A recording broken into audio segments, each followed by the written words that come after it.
اونم با ارائه نامه که در واقع توضیح بده. خب طبیعتا آدم توی محیط باشه بهتر یاد میگیره و یه سری توضیحات این چنینی میتونه افسر رو متقاعد بکنه. ولی خب میدونی که الان توی کانادا کاندیشنال مثلا برای دانشگاه که اصلا امکان نداره، یعنی دانشگاه اصلا نمیتونیم بگیم میخوام زبان بخونم، یعنی پذیرش دانشگاه رو فراموش کنیم بدون زبان. درسته. ولی برای کالج اینجوری میشه که کاندیشنال، یعنی میگه که خیلی خوب مثلا فرض کن من خودم بارها اینطوری پذیرش گرفتم که یعنی زبانو شروع کرده، نه اینکه بیسیک باشه، بالاخره باید یه امتحانی در بعد ورود بده، ولی زبانو میخونه و در کنارش تحصیل میخونه. اینطوری نیست که شما بگید من که اول میرم زبانو میخونم بعد که زبانم تموم شه بعد میرم این درس رو میخونم. نه، توی کالج‌های مخصوصا مثل کالج‌های سنکا کالج یا مثلا یه سری از کالج‌های جورج براون اینا باید شما نشون بدین که یه امتحان ورودی دارن بعد که وارد میشن. خب پذیرش اول میده مثل زبان مثلا با اکانتینگ، ولی موقعی که ورود میکنن میاد چه کار میکنه؟ یه امتحان ورودی خود کالج رو میگیره، بر اساس اون اصلا میبینه این میتونه بره سر این کلاس بشینه، چون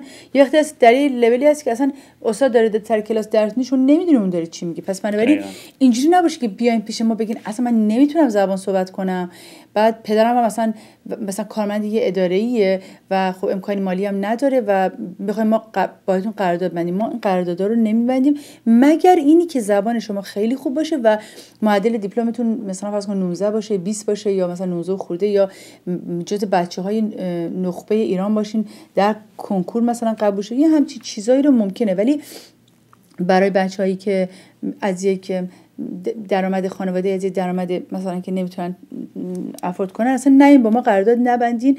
یه خوبی اینه که بچه‌هایی که حالا من دید خودم میگم بچه‌هایی که قوی هستن لوس نیستن، ما میگیم بچه‌های لوس، چون که بچه‌های یه سری افراد من همیشه میبینم که بچه‌هایی که میدرخشن معمولاً بچه‌هایی هستن که از یک خانواده‌های فقیرتر اومدن، یعنی خانواده‌های با درآمد خیلی کمتر خیلی زیاد میدرخشن، نه اینکه بچه‌های پولدار نمیدرخشن، ولی بچه‌های باور کن من توی اطرافیان خودم دارم میبینم بچه‌ای که از امکانات خیلی معمولی برخوردار بودن وقتی که میان توی کانادا میتونن موفق بشن، ولی اینها خب به جای پول پدر یه چیز دیگه‌ای دارن. دقیقاً همینطور. و این که در کانادا وقتی که شما وارد میشید، حالا انگلستان شما به من بگو، در کانادا 20 ساعت اجازه کار دارین در طی روز و روزهای تعطیل هم همینطور میتونین کار کنین، یعنی جاب اجازه کار اوپن هست و شما میتونین هر جای کار کنین، حالا میتونه کافی شاپ باشه، میتونه رستوران باشه، میتونه به صورت فروشنده باشه، ولی 20 ساعت در هفته و در روزهای تعطیلی هم همینطور اجازه کار دارین که کار بکنی. حداقل اگه پدر در سالهای بعدی نمیخواد کمکتون کنه یا خودتون دیگه اونقدر قوی شدین که خب میتونین که این کارم بکنین. در کانادا الان اگر شما 2 سال تحصیل بکنین و مدرک تحصیلی بگیرین، مثلا فرض کن لیسانس، فوق لیسانس، یا 2 سال مثلا برای فرض کن اگه پی اچ دی تونه 2 سال مدرکتون مثلا فرض کن پی اچ دی رو بگیرین، یا اینکه کالج بعضی از رشته‌ها تا 2 سال از یک کالج معتبر میتونین برای اقامت درخواست کنین بدون تجربه کاری. این خوبی ویزای دانشجویی الان در کانادا هست.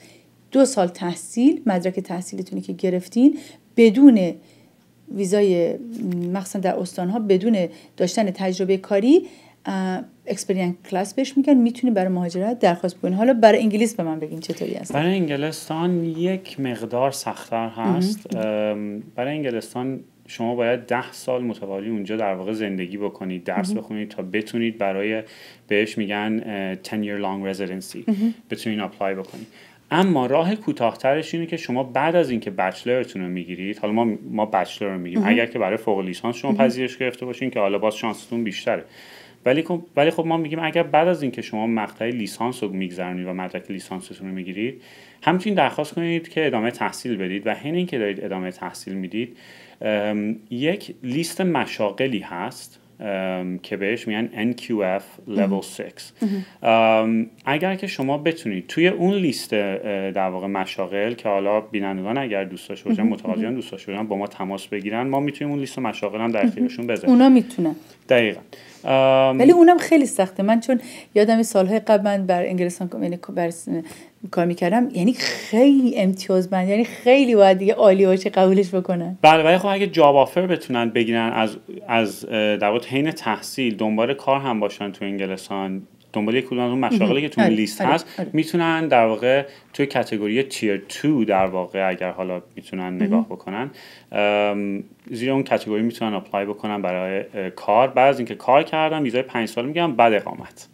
یک مقدار طولانی تره ولی نشدنی نیست. ولی اجازه کار توی انگلستان دارن در این تحصیل؟ 100% حین تحصیل بستگی به طول دورهشون داره. اگر برای مقاطع بالا مثل لیسانس و فوق لیسانس و کالج معمولا نه دوره‌های 6 ماه اجازه کار نمیدن، ولی برای مقاطع بالاتر بله اجازه کار میدن. یه تجربه که من خودم داشتم و همینطور جناب سنجری اینی که خیلی جالبه ها، ولی ویزای تحصیل انگلستان رو خیلی راحت‌تر از کانادا و امریکا میدن.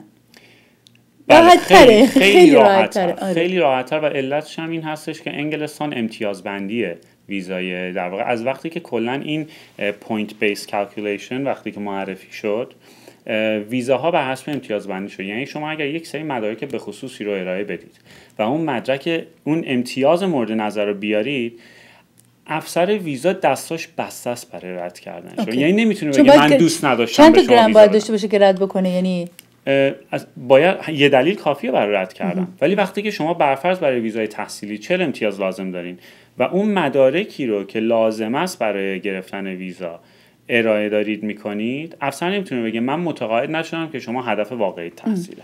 در صورتی که برای کانادا میتونه این کارو بکنه. من کانادا اینو بگم قبل از اینکه کانادا هم داکیومنت بشه، اینو واقعا دارم به شما میگم. من موکل دختری بوده که من بهش گفتم خیلی کیست ضعیفه، گفت بذاریم برم، خواهش میکنم شما بذاریم برم.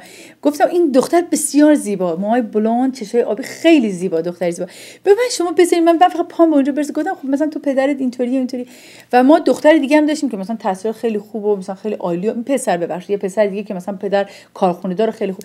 باورتون نمیشه این دوتا با هم رفتن سفر. این دختره تو اتاق ورشو افسر گفته بود که بچی میخوای برم کانادا؟ گفت میخوام درس بخونم و اینا. گفت برمیگردین؟ گفت بله احتمالاً برمیگردم. چرا برنگردم؟ اینجا مثلا دلم برای پدر مادرم تنگ شده. بعد افسر گفت نگاه کن نمرات خیلی بده، همین چیزام خیلی بده، ولی خوشم اومده ازت، برو. یعنی برا من اصلا اومد بود. بعد اون پسر که خیلی پدرش پولدار بود ردش کرده بود. بعد و من اینو به چشای خودم دیدم، یعنی واقعا دیسکرشن بود، به خاطری که اصلا این دختر خانم، ولی خب واقعا هم زیبا بود. یعنی هر کسی دلش می‌خواست این دختر بیاد تو کشورش. چون یه دفعه توی یک مهمونی بود در سفارت کانادا در خونه سفیر کانادا در تهران برگزار کرده بود و من توی مهمونی شرکت داشتم و با افسر ایمیگریشن صحبت می‌کردیم و من به افسر گفتم که میتونم یه چیزی ازتون سوال کنم؟ گفتم میتونم. بیشتر مبنای انتخاب شما برای افراد چیه غیر از حالا مسئله؟ گفت این، حالا به فارسی من ترجمه، گفت این برای ما همیشه مهمه که آیا این یک همسایه خوب برای ما میشه یا نه. یعنی که من همیشه در نظر میگیرم که اگر این همسایه خونه بغلی من باشه، من میخوام این همسایه من باشه. و خیلی برای من این دید جالب بود که چطور اینطوری فکر میکنه. یعنی اینا بهشون داده بودن دیسکرشن داشتن، یعنی که اگر فرد مثلا فرض کن خیلی هم کوالیفای باشه، اگه احساس بکنن که این نمیتونه یه سیتیزن خیلی خوب بشه برای کشورشون، میتونه بر اساس اون دیسکرشن ردش بکنه. خب البته الان اینو برداشتن و کردن پوینت سیستم. علت این که اصلا مصاحبه رو برداشتن اینه دیگه که فقط بر حسب مدارک باشه. یعنی برای همین در واقع صرفا مصاحبه رو برداشتن. یکی از دلایل فرد بر اساس شکل یا قیافه یا تصمیم گیری نشه. چون من مطمئنم این میشد. 100% اینطور بود. اون زمانی هم که سفارت انگلستان مصاحبه می‌کرد، اوایلی که من استخدام شده بودم، قشنگ بر حسب مصاحبه بود و یه سری پرونده‌هایی که برفرض من نوعی از دور می‌دیدم میگفتم این اگر پاش برسه انگلستان دیگه نمیره، ویزا میگیره و اونی که نظریات مختلف بود. شاید من اشتباه می‌کردم. نه همینطور. من میدونم مثلا اگه سیگار می‌کشید یا عطر تون می‌زد میرفت تو اتاق، سریع افسر میگه برو بیرون، چون این بوی سیگار اذیتش میکرد و این یه نقطه منفی میشه. اصلا یا اگر مدارکش ارگانایز نبود، مثلا یکی از چیزایی که افراد خودشون درخواست میکنن که تمام کاغذات میذارن میفرستن میرن، ولی کاری که ما برای شما میکنیم ما ایندکس میذاریم. مثلا اول من کاری که همیشه برای دانشجوها میکنم اینه که میگم به پدراتون بگین که برن محضر و یه دونه نامه بدن که من تمام هزینه‌های پسرم انجام میدم. ما حتما از پدر میخوایم نامه‌های شرکتشو یا ثبت شرکتشو یا اگه صورت جلسه دارن اونا بذاریم. ما حتما کارشناسی املاکی که به اسم پدر یا مادر یا بچه هست رو میخوایم بذارن. حتما اگه امتحان زبانی رو گذاشتن حتما میخوایم ازش داشته باشه. و اینی که مهمتر از این که چون توی یکی از مدارک ویزا این که سابمیشن میتونه رپرزنتیتیو بذاره توی سابمیشن، حالا معمولا از زبان خود دانشجو تمام کار کارایی رو کرده، چیزایی که خوب، مثلا اگر فرض بکن مثلا دارم میگم قهرمان کاراته بوده یا مثلا یک مقامی چیزی داشته یا نمره‌های خیلی خوبی داشته یا اچیومنت‌هایی داشته، اینو سعی می‌کنیم بیاریم تو اتنشن آفیسر، به خاطری که وقتی که داره مدارک رو نگاه میکنه خب خیلی تاثیر میذاره براش. چون در خاک کانادا الان میدونن که افراد بعد 2 سال میتونن تقاضای مهاجرت بکنن و سعی میکنن گلچین بکنن و خیلی جالبه که الان بیشتر دانشجوها رو دارن قبول میکنن تا ویزاهای، یعنی پروسه ویزای دانشجویی سریعتر شده، چون دولت میدونه دانشجوها وقتی که میان اونجا پول میارن دقیقاً خرج میکنن. درسته؟ و یکی از دلایل اینه که اصلا قانون در واقع دیپندنت بالای در واقع 20 اگه اشتباه نکنم بالای 19 سال داره برداشته میشه، 19 سال قرار بردارن، یکیش هم همین مسئله پوله. اصلا واقعا هم یکی از این دلایلی که ما خیلی سعی کردیم که جناب سنجری شرکت دیگه کار میکردن و ما خیلی با اصرارشون رو کشیدیم تو تیم خودمون، این بود که الان قراره که از جنوری به بعد دیگه بچه‌های بالای 19 سال تو پرونده قبول نشن و ما مجبوریم بچه‌ها، افرادی که از طریق تجاری مخصوصا هستن، بتونیم از طریق ویزای دانشجویی بیاریمشون تو. و این برنامه رو خواهش می‌کنم گوش کنین و فردا هم تکرارش رو 11 صبح به وقت ایران میتونین گوش بدین اگر از اول اقدام کردین و در نظر داشتیم که اگر از جنوری شما درخواست میکنین، چون افرادی که از طریق تخصصی میخوان بیان خب معمولا درآمدها خیلی مشخصه و خب اونقدر توانایی مالی ندارن که بعدها بچه‌هاشون به عنوان دانشجو بیارن، ولی اگر این اتفاق بیفته که احتمال زیاد میفته، مجبوریم ما افراد از طریق دانشجویی بیاریم. یه خط من جواب میدم بعد صحبت رو ادامه میدیم. ابروانی هستم، روی خط بفرمایید. الو؟ بله بفرمایید، روی خط هستین شما. خسته نباشید. خواهش میکنم. من راجع به مهاجرت برای کانادا، دختر من لیسانس نقاشی دارن از دانشگاه آزاد ایران. بله بله. بعد سنش هم حدود 35-6 سالشونه. ایشون جدیداً گرفتن که از کانادا مثل اینکه مهاجرت میگیرن، دانشجوهای نقاشی و لیسانس نقاشی باشه و پژوهشگر تاریخ نقاشی و به اصطلاح هنر باشه. خب آیا شما میتونید توانایی مالی رو دارین در سال بتونین $20,000 براش خزینه کنین برای تحصیل و خرج خورد و خوراک و زندگی؟ بله. یعنی لازم مالی مشکلی ندارین؟ نداره. نه، از نظر مالی هم ایران پشتوانه داره، یعنی منزل داره، امکانات مالیش خوبه، هم که پدرش میتونه توانشو داره و در ضمن اشکالی نداره. من بگم برادرشون هم اونجا زندگی میکنن، الان حدود 10-12 ساله که کانادا هستند و تو دانشگاه کانادا تحصیلاتشون رو تموم کردن، دکترا دارن و ایشون هم اونجا میتونن این تقبل دارن، یعنی این امکان مالی ما خوبه در هر حال. و میخواستم ببینم که تا چه حد شانس داره این دختر. شما ببینین برین الان روی سایت abravani.com و یه ایمیل برای ما بزنین و بگین که من رو برنامه تلویزیونی با شما صحبت کردم و ما اقدام کنیم. یه چیز جالبم به شما بگم، من پدر بزرگ پسرم استاد جعفر پتگر هست که نمیدونم حالا اگه بشناسین، که ایشون هم یه نقاش خیلی معروف هستن. ببینید همسر آقای تناولی. آره من میگم نه، ایشون هم تمام کار تو موزه چیز هست که تو کار نقاشی، البته الان فوت کردن جناب پتگر، ولی خب بله. آره ولی دختر من الان منزل نیست، من میتونم مثلا چه موقع میتونه تماس بگیره باهاتون؟ شما ایمیل بزنید، ما با شما در تماس هستیم. آقای سنجری باشون تماس میگیرن.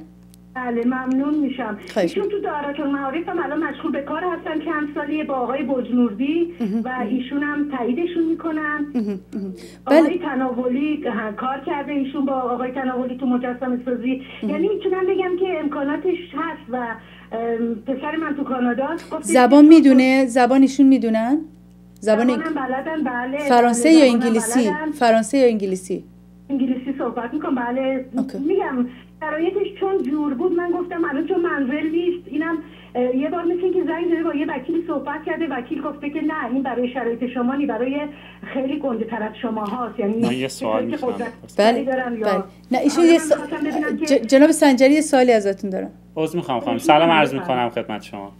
آقا ببخشید شما. اختیار دارین، متشکرم. من شدم ببخشید دست پامو گم کردم. اختیار دارین، خواهش می‌کنم. سوال من اینه که شما فرمودین که دخترتون 35-6 سالشه و مدرک لیسانس داره. مدرک لیسانسشون رو کی گرفتن؟ سال تقریبا 8-9 سال میشه. بله 8-9 سال. خب الان میخوام من قطعا برای مقطع فوق لیسانس اقدام